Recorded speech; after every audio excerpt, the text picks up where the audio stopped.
you're fully in charge, and this is the beauty of Facebook, of what you post. You can use Facebook very professionally.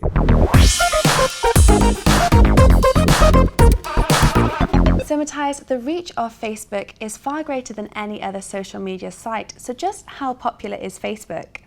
How popular is Facebook? Well, consider this as 1.5 billion monthly active users on Facebook. It is by far the biggest social network, having a population which is bigger than China and India. So I think anyone who wants to have a digital footprint should first of all look at Facebook and maybe consider opening a personal profile. I think that's really, really important.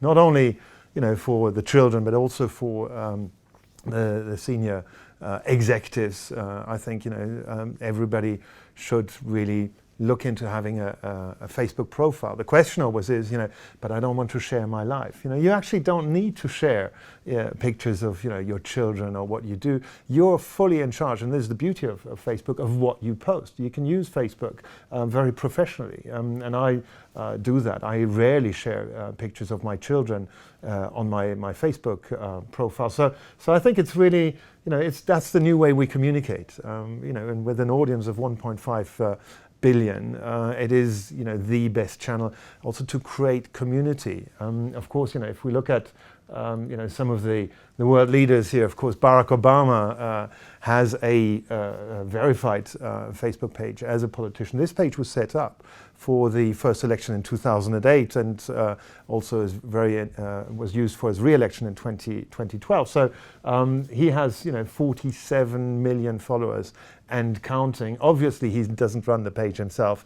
There's a whole team behind it, and it is a campaign page. It's not the official page of the President of the United States. For that he now has the POTUS page, President of the United States, which will then be given to the new president. But what's interesting, Facebook is good to share private moments, like we all share pictures of what we do, after parties and so on.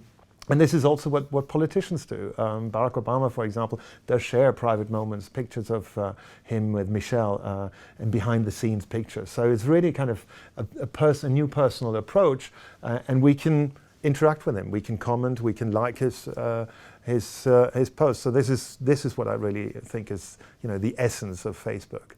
Absolutely, and you mentioned the fact that you can comment and you can like. They've recently introduced 6 other emotions that you can incorporate as well as just a like. So there's, for example, a sad emotion, angry, laughing, or surprised. Is this what people want, do you think, or do you think people like the consistency and the classicness of a Facebook page? Well, the good thing is Facebook is evolving, and these new emoticons to express different emotions than just likes. Yes, you can then have the angry button if you don't like something, or you can have the sad button if somebody, for example, passes away. You don't want to like a post of a friend who says my grandmother died away. So you want to be able to put an emoticon on there. Probably it's even better to comment on the loss of someone, but there must be other emotions than likes, and I think that's a really good way for how Facebook is evolving away from just the like button. So you've mentioned Facebook evolving, but it's also stood the test of time. So why is it so iconic? Well, basically Facebook, as I said, it's great to build communities, and with a personal profile you can create pages. If, for example, your personal profile has over 5,000 friends, then you should consider setting up a public page, and then you can have as many fans as you like. And here's the page of the White House. Once again, one of the top pages with 5.9 million fans.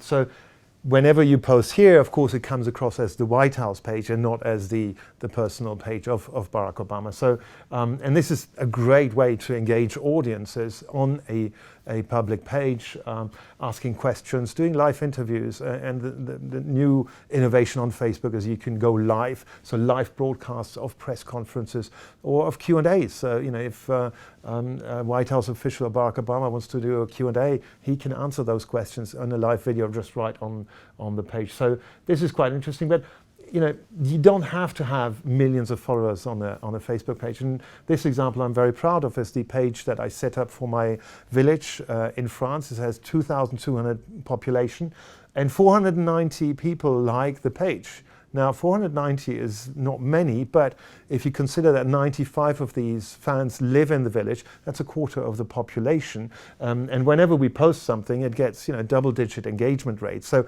this is really has become our digital bulletin board where we share news about the village and discuss. So this is I think one of the best examples, because it shows you can find your community and really engage with it, and you don't need the big like number. You don't need millions of likes. So it's a great way for keeping in touch with people, but it's also a great way to promote your business. So tell us a bit about that. I think every company, every organization should really have an official Facebook presence. And even if you consider the village here in France, even our baker has set up a Facebook page. He has I think less than 100 fans, but he's sharing the pain au chocolat that he bakes every night. So I think it's a great way to create this community. And of course for companies, it's really interesting to use the group features that Facebook offers. So you can have a closed group where you can see who is in part of the group, but you can't see what is posted, or even secret groups. So this is a group of Genevan-based social media managers, and you can have, of course, for your company, a staff group, and this is the In Your Pocket City Guide staff group, and this is where we share company information, tips and tricks, with all the members of staff. So this is really Facebook for work, and actually Facebook is rolling out a whole set of tools where you can share documents to really use Facebook professionally. So it's no longer just to keep in touch with your family and sharing family pictures, but it's really kind of a way to work. And of course, if in a company you have the alumni, create a group with your former staff, because if you're looking for a new hire, probably somebody in the staff group will be able to recommend someone. So I think Facebook is really is more than just a fun social network. It has really become very professional, and we will use it like that. Well, Matthias, thank you so much for coming in today and sharing your insights with us. Jessica, thank you very much for having me. Well, that's all from myself and Matthias here in the Dukascopy Geneva studios. But for all the latest updates, do keep clicking back.